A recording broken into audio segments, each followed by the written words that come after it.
श्री गणेशाय नमः। जय भोलेनाथ। नमस्कार दोस्तों, स्वागत है आपका आपके अपने YouTube चैनल पर। दोस्तों, सावन का महीना महादेव को समर्पित है। इस पवित्र महीने में भगवान शिव की उपासना की जाती है। कहा जाता है कि सावन के महीने में हर एक सोमवार को भगवान शिव की उपासना करने से जीवन में सुख समृद्धि आती है, साथ ही व्यक्ति की मनोकामना भी पूरी होती है। कहा जाता है कि सावन का महीना भगवान शिव को अत्यंत प्रिय है। श्रावण मास की शुरुआत कृष्ण पक्ष की प्रतिपदा तिथि से होती है। इस बार सावन का महीना करीब 2 महीने का रहने वाला है। हिंदू पंचांग के अनुसार इस बार सावन का महीना करीब 2 महीने का होने वाला है। सावन मास की शुरुआत 4 जुलाई यानी कि आज से शुरू होगी और यह 31 अगस्त 2023 तक रहेगा। यानी इस बार भक्तों को भगवान शिव की उपासना के लिए कुल 58 दिन मिलने वाले हैं। कहा जाता है कि यह शुभ संयोग 19 साल बाद बना है। दरअसल इस बार 18 जुलाई से 16 अगस्त तक सावन अधिक मास रहने वाला है। यानी इस बार 18 जुलाई से 16 अगस्त तक मलमास रहेगा। यानी इस बार सावन में भगवान शिव के साथ साथ भगवान विष्णु की भी कृपा प्राप्त होगी। तो चलिए दोस्तों, इस वीडियो में मैं आपके लिए लेकर आ रही हूँ श्रावण मास में नित्य नेम से सुनी जाने वाली 5 कथाएं, जिसके सुनने मात्र से आपकी हर समस्या दूर होगी, आपको मनोवांछित फलों की प्राप्ति होगी। तो चलिए दोस्तों, शुरू करते हैं श्रावण मास के नित्य नेम से सुने जाने वाली 5 कथाओं को। प्राचीन काल में एक धनी व्यक्ति था जिसके पास सभी प्रकार की धन दौलत एवं शोहरत थी, लेकिन दुर्भाग्य यह था कि उस व्यक्ति की कोई संतान न थी। इस बात का दुख उसे हमेशा सताता था, लेकिन वह और उसकी पत्नी दोनों शिव भक्त थे। दोनों ही भगवान शिव की आराधना में सोमवार की व्रत रखने लगे। उनकी सच्ची भक्ति को देखकर माँ पार्वती ने शिव भगवान से उन दोनों दंपति की सोनी गोद को भरने का आग्रह किया। परिणाम स्वरूप शिव जी के आशीर्वाद से उनके घर में पुत्र ने जन्म लिया। लेकिन बालक के जन्म के साथ ही एक आकाशवाणी हुई, यह बालक अल्पायु का होगा। 12 साल की आयु में इस बालक को मृत्यु हो जाएगी। इस भविष्य कथन के साथ उस व्यक्ति को पुत्र प्राप्ति की अधिक खुशी न थी। उसने अपने बालक का नाम अमर रखा। जैसे जैसे अमर थोड़ा बड़ा हुआ, उस धनी व्यक्ति ने उसको शिक्षा के लिए काशी भेजना उचित समझा। उसने अपने साले को अमर के साथ काशी भेजने का निश्चय किया। अमर अपने मामा जी के साथ काशी की ओर चल दिए। रास्ते में उन्होंने जहाँ जहाँ विश्राम किया, वहाँ वहाँ उन्होंने ब्राह्मणों को दान दक्षिणा दी। चलते चलते वे एक नगर में पहुँच गए, जहाँ पर एक राजकुमारी के विवाह का समारोह चल रहा था। उस राजकुमारी का दूल्हा एक आँख से काना था। यह बात दूल्हे के परिवार वालों ने राजा परिवार से छिपा कर रखी थी। उन्हें इस बात का डर था कि यह बात अगर राजा को पता चल गई तो यह शादी नहीं होगी। इसीलिए दूल्हे के घर वालों ने अमर से झूठ मूठ का दूल्हा बनने का आग्रह किया और वह उनके आग्रह को मना न कर सका। इस प्रकार उस राजकुमारी के साथ अमर की शादी हो गई।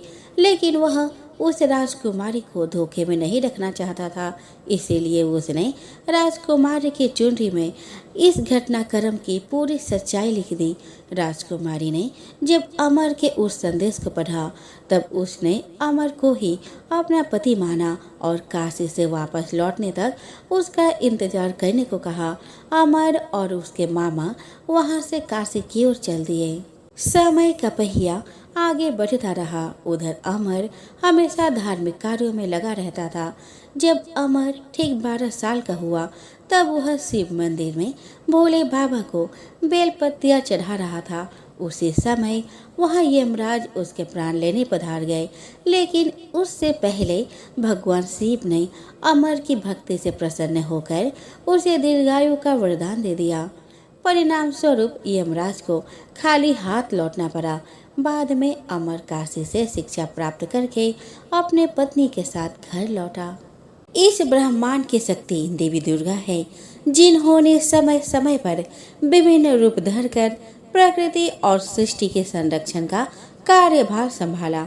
जब किसी दैत्य के सामने देवताओं के युद्ध कौशल कम पड़ गए तो स्वयं मां आदिशक्ति भवानी ने अपने पुत्रों का रक्षण किया। देवी दुर्गा का रौद्र रूप अपने भक्तों के रक्षण और दुष्टों का संहार करता है, जबकि माता का वात्सल्य से परिपूर्ण रूप भक्तों को अत्यंत प्रेम भाव से संजो कर रखता है। मान्यता है कि पंचदेवों में से एक देवी दुर्गा सर्वशक्तिशाली है, जो न सिर्फ नारी शक्ति का स्वरूप है बल्कि भक्तों की आस्था का परम पात्र भी है। एक समय पर महिषासुर नामक एक भयंकर राक्षस ने चारों ओर हाहाकार मचा दिया। वह जहाँ तहाँ मौत का नाच नचाता और उसके गण ऋषियों के यज्ञों में विघ्न उत्पन्न करते थे।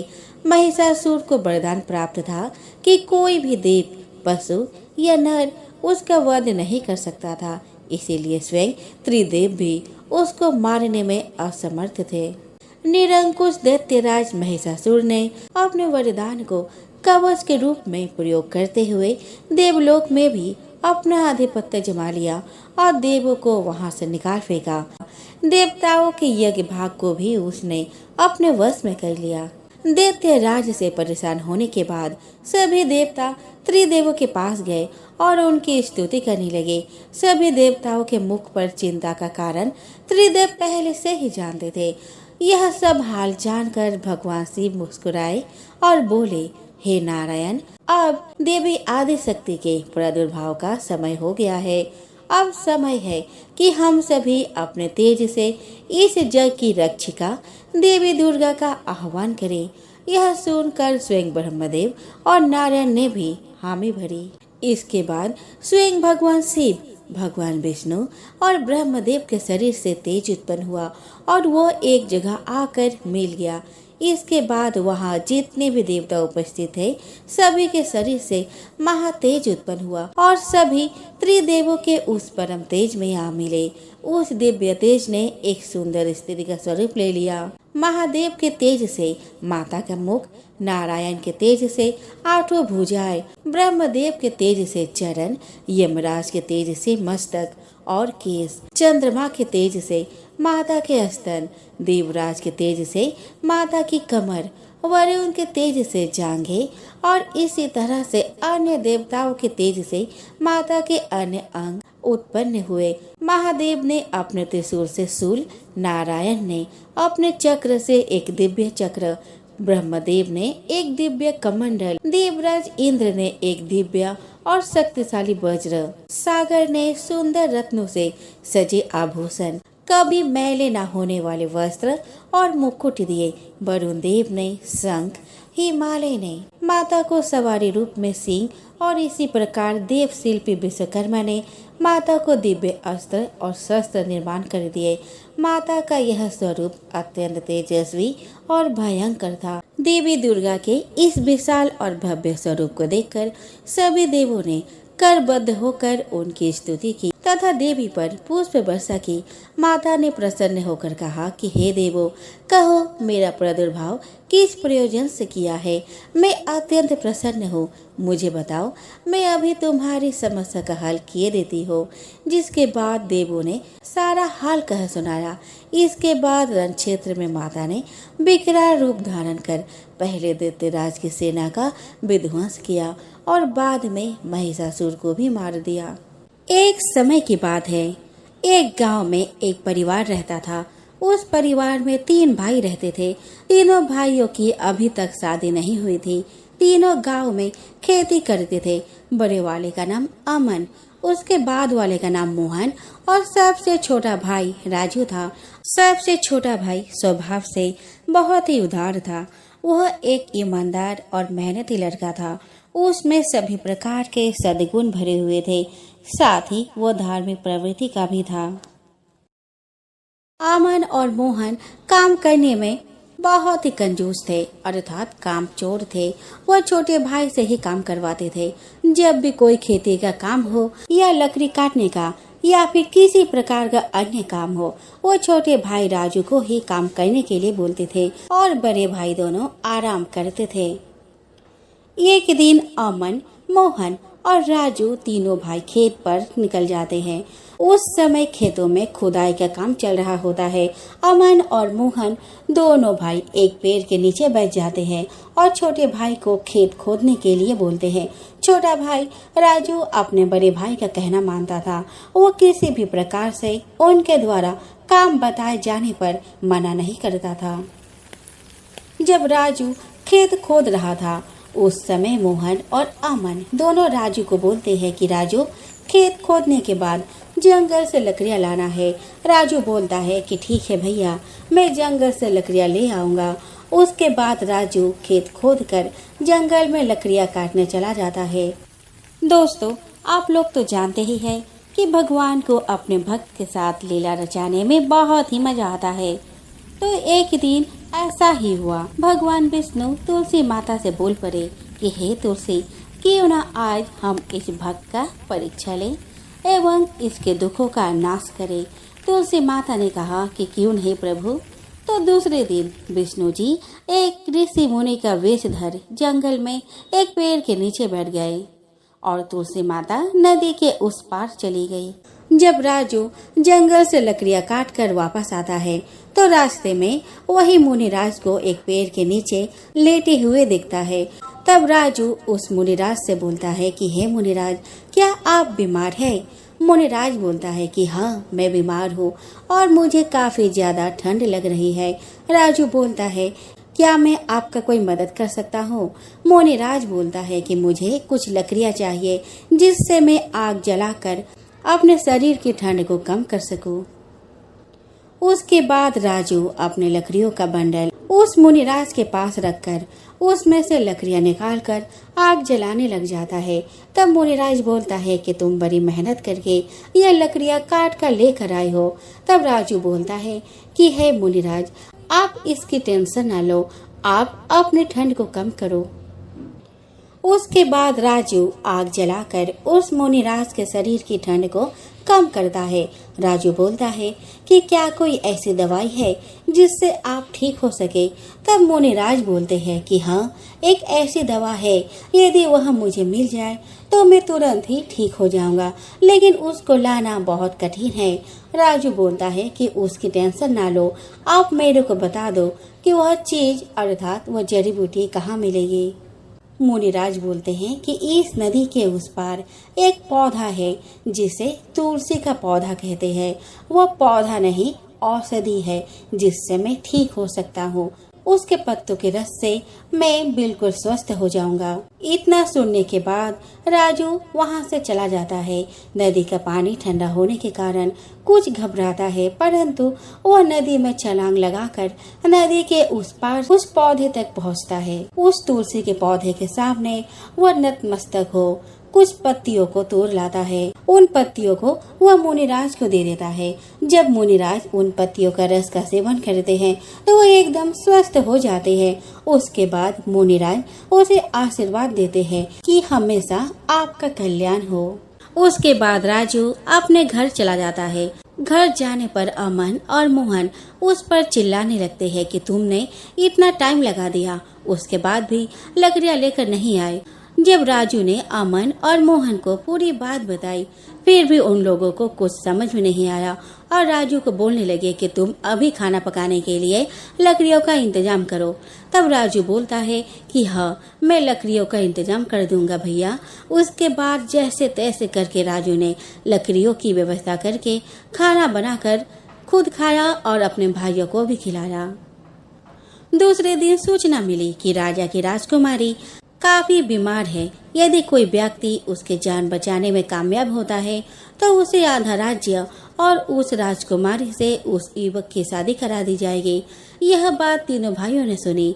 तब अमन और मोहन राजा के दरबार में चले जाते हैं और अमन बोलता है कि महाराज, आपके राजकुमारी के इलाज में कर सकता हूँ, उसके लिए मैं कुछ जड़ी बूटी लेकर आता हूँ। राजा बोला कि यदि तुम राजकुमारी को ठीक कर सकते हो तो मैं आधा राज्य और राजकुमारी के साथ तुम्हारा विवाह करा दूंगा।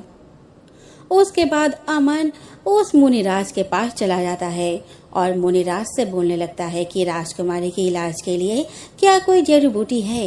तब मुनिराज बोलता है कि हाँ, एक जड़ी बूटी है, लेकिन वह काफी दूर और पहाड़ के ऊपर है। वहाँ पर आपको एक पौधा मिलेगा, वहाँ से आप उस पौधे के पत्ते के रस को राजकुमारी को पिलाते हो तो राजकुमारी ठीक हो जाएगी। लेकिन ध्यान रहे, जब उस पौधे के पास जाओगे तो आप अपने मन में किसी भी प्रकार के ख्याल मत लाना। अगर ऐसा हुआ तो आपको वही फल प्राप्त हो जाएगा। उसके बाद दोबारा आप उस पौधे को नहीं प्राप्त कर सकते। इतना सुनने के बाद अमन वहां से पहाड़ पर चला गया। काफी हैरान होने के बाद उसे उस पौधे के दर्शन हुए। उस पेड़ को देखकर अमन सोचता है कि मेरे को काफी ज्यादा भूख लग रही है, काश अगर यहाँ पर कोई सेब का पेड़ होता। इतने में ही वह पौधा सेब के पेड़ में परिवर्तन हो गया और सेब अमन के हाथ में आ जाता है। इस प्रकार से वह जड़ी बूटी लाने में नाकामयाब हो जाता है। दूसरा भाई मोहन राजा को बोलता है कि महाराज, मैं इसका इलाज करूंगा। उसके बाद वह भी मुनिराज के पास जाकर बोलता है। तब मुनिराज ने औषधि के लिए उसी पौधे को बताया तो मोहन भी उसी प्रकार उस पौधे के पेड़ के तलाश में पहाड़ के ऊपर चला गया। और जब वह पौधा दिखाई दिया तो वह बोलता है कि काश यह बरगद का पेड़ होता तो मैं आराम से सो पाता। उसके बाद वह पौधा बरगद के पेड़ में परिवर्तन हो जाता है और अमन उस बरगद के पेड़ के नीचे आराम करने लगता है। मोहन भी इस काम में नाकामयाब रहता है। सबसे छोटा भाई राजू काफी मेहनती और ईमानदार लड़का था। वो राज दरबार में रहता था। तब उसको राजा बुलाता है कि आप क्या राजकुमारी के लिए कुछ नहीं कर पाओगे। तब राजू बोलता है कि महाराज, मैं कुछ करता हूँ जिससे राजकुमारी ठीक हो जाए, लेकिन उसके लिए मेरे को बाहर जाकर आना होगा। राजा ने बोला कि ठीक है, आप जहाँ से भी दवा लेकर आना चाहते हो वहाँ से आप ले आ सकते हो। उसके बाद राजू राजा के दरबार से निकलकर उस मुनिराज के पास चला जाता है। मुनिराज को बोलता है कि हे मुनिराज, मुझे कुछ ऐसी औषधि बताओ जिससे मैं राजकुमारी को ठीक कर सकूं। मुनिराज ने बताया कि तुम उस पहाड़ के ऊपर एक पौधा है, वहाँ से तुम उस पौधे के पत्ते को तोड़कर उस राजकुमारी को पिलाओगे तो वह तुरंत ठीक हो जाएगी। लेकिन ध्यान रखना, उस पौधे के पास जाने पर किसी भी प्रकार का मन में विचार नहीं रखना। यदि तुम किसी प्रकार का मन में विचार रखते हो तो वह पौधा उसी के रूप में ही परिवर्तन हो जाएगा और तुमको उसका फल नहीं मिलेगा। राजू मुनिराज से आशीर्वाद लेकर उस पौधे के पेड़ के तलाश में चला जाता है। पहाड़ पर चढ़ने पर राजू को काफी परेशानी होती है, लेकिन फिर भी राजू पहाड़ के ऊपर चला जाता है। जैसे ही राजू उस पौधे को अपने सामने दिखता है और बोलता है कि जल्द ही मुझे इस पौधे के पत्ते को लेकर राजकुमारी को ठीक करना होगा। उसके बाद राजू के हाथ में वह पत्ते स्वयं टूटकर आ जाते हैं। राजू उस पत्ते को लेकर राजमहल में चला जाता है और उस पत्ते का रस निकालकर राजकुमारी को जैसे ही पिलाता है तो राजकुमारी पहले की तरह स्वस्थ हो जाती है। राजा बहुत खुश होता है और वह अपने शर्त के मुताबिक अपना आधा राज्य और अपनी राजकुमारी की शादी उस राजू से कर देता है। इस प्रकार राजू शालिग्राम और तुलसी जी की कृपा से और अपनी मेहनत और साहस के माध्यम से उन दोनों भाइयों से काफी आगे निकल गया। श्री कृष्ण के लीला काल का समय था। गोकुल में एक मोर रहता था। वह मोर बहुत चतुर था और श्री कृष्ण का भक्त था। वह श्री कृष्ण की कृपा पाना चाहता था। इसके लिए उस मोर ने एक युक्ति सोची। वह श्री कृष्ण के द्वार पर पहुंचा। जब भी श्री कृष्ण द्वार से अंदर बाहर आते जाते तो उनके द्वार पर बैठा वह मोर एक भजन गाता। मेरा कोई न सहारा बिना तेरे, गोपाल सावरिया मेरे, माँ बाप सावरिया मेरे। इस प्रकार प्रतिदिन वह यही गुनगुनाता रहता। एक दिन हो गया, 2 दिन हो गए, इसी तरह 1 साल व्यतीत हो गया। परंतु कृष्ण जी ने उसकी एक ना सुनी। एक दिन दुखी होकर मोर रोने लगा। तभी वहां से एक मैना उड़ती जा रही थी। उसने मोर को रोता हुआ देखा तो बहुत अचंभित हुई। वह अचंभित इसलिए नहीं थी कि मोर रो रहा है, वह इसलिए अचंभित हुई कि श्री कृष्ण के द्वार पर कोई रो रहा था। मैना मोर के पास गई और उससे उसके रोने का कारण पूछा। वह मोर से बोली कि हे मोर, तू क्यों रोता है? तब मोर ने बताया कि पिछले 1 वर्ष से मैं इस छलिए को रिझा रहा हूँ, परंतु इसने आज तक मुझे पानी भी नहीं पिलाया। यह सुनकर मैना बोली कि मैं श्री राधे के बरसाने से आई हूँ, तो मेरे साथ वही चल। राधे रानी बहुत दयालु है, वह तुझ पर अवश्य ही करुणा करेगी। मोर ने मैना की बात से सहमति जताई और दोनों उड़ चले बरसाने की ओर। बरसाने की ओर उड़ते उड़ते बरसाने पहुंच गए। राधा रानी के द्वार पर पहुंचकर मैना ने गाना शुरू किया। श्री राधे राधे राधे बरसाने वाली राधे। परंतु मोर तो बरसाने में आकर भी यही दोहरा रहा था। मेरा कोई न सहारा बिना तेरे, गोपाल सावरिया मेरे, माँ बाप सावरिया मेरे। जब राधा जी ने ये सुना तो वह दौड़ी चली आई और प्रेम से मोर को गले लगा लिया और मोर से पूछा कि तू कहाँ से आया है। तब मोर बोला, जय हो राधा रानी, आज तक सुना था कि तुम करुणामयी हो और आज देख भी लिया। राधा रानी बोली कि वह कैसे? तब मोर बोला, मैं पिछले 1 वर्ष से कृष्ण के द्वार पर कृष्ण नाम का धुन गाता रहा हूँ, किंतु कृष्ण जी ने मेरी सुनना तो दूर, कभी मुझको थोड़ा सा पानी भी नहीं पिलाया। राधा रानी बोली, अरे नहीं, मेरे कृष्ण ऐसे नहीं है, तुम एक बार फिर से वही जाओ, किंतु इस बार कृष्ण कृष्ण नहीं, राधे राधे रटना। मोर ने राधा रानी की बात मान ली और लौटकर गोकुल वापस आ गया। फिर से कृष्ण के द्वार पर पहुंचा और इस बार रटने लगा, जय राधे राधे, जय राधे राधे, जय राधे राधे। जब कृष्ण जी ने ये सुना तो भागते हुए आए और उन्होंने भी मोर को प्रेम से गले लगा लिया और बोले, हे मोर, तू कहाँ से आया है? यह सुनकर मोर बोला, वाह रे छलिए, जब 1 वर्ष से तेरे नाम की रट लगा रहा था तो कभी पानी भी नहीं पूछा, और जब आज जय राधे राधे बोला तो भागता हुआ आ गया। कृष्ण बोले, अरे बातों में मत उलझा, पूरी बात बता। तब मोर बोला, मैं पिछले 1 वर्ष से आपके द्वार पर यही गा रहा हूँ। मेरा कोई न सहारा बिना तेरे, गोपाल सावरिया मेरे, माँ बाप सावरिया मेरे, किंतु आपने कभी ध्यान नहीं दिया तो मैं बरसाने चला गया। इस प्रकार मोर ने समस्त वृतांत कृष्ण जी को कह सुनाया।